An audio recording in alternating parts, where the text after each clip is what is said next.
It was the tail end of the Vietnam conflict. It was winding down. As a matter of fact, being stationed at Fort Carson, all the vehicles and things that they were bringing back from Vietnam and was all staged there. At the end of the controversial Vietnam War, Bruce Siebers had his family to rely on for support when he enlisted in the Army. You know, I believed it was my patriotic duty because everybody was so anti-military. Plus my father was in the military, my uncles were in the military, and even my grandfather was in the military. And so I just felt I was next up.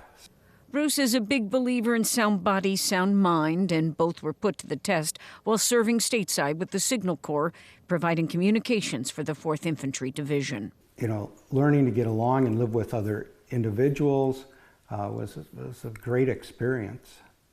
So it's probably in the best condition I was ever in my life after basic.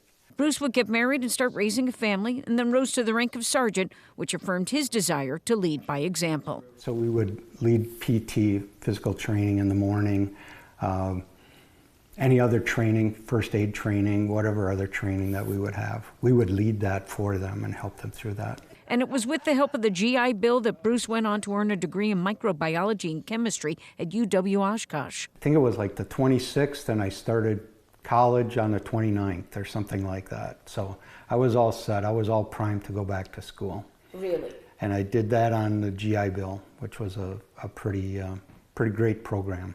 He started out as a wastewater treatment chemist for the City of New London, but then served in research and development for decades at Kimberly-Clark, with more than 30 patents to his credit, including the special adhesive to Huggies diapers. What can we do to fix the fastening problems for infant diapers at the time? They were a tape system, tape-based or an adhesive-based system, and then we ended up, our project group ended up developing the Velcro fastener that was placed on Huggies diapers today. Now in retirement, his grandkids are a top priority. He also keeps that chemistry degree to good use, volunteering as a commissioner of the Heart of the Valley Metropolitan Sewerage District in his native Kimberly. Well, Bruce is our resident outside-the-box thinker on the commission. He brings ideas and things to the table that, you know, a lot of others probably wouldn't think of, and so that's one of his values for us that we appreciate.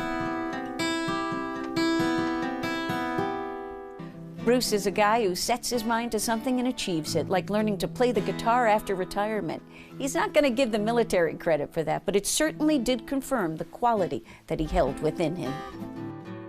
The environment supports learning and supports doing other things. So, for all the things he's done and all that he's achieved, Bruce Siebers is a veteran who remains grounded in love of family and a sense of duty, especially when it comes to reaching out to those who feel uncertainty, but could find purpose in the call to serve. If you're confused about life, if you don't know what path you want to go down, you need to start somewhere. This is a great place to start out. I think it gets you grounded. Bruce is also active with the American Legion and is president of the Kimberly Amphitheater Association. Yet more ways this hometown hero continues to serve. Well, being a child of a military parent takes strength and resilience. How one organization is encouraging others to show their support. Positively Wisconsin News is next.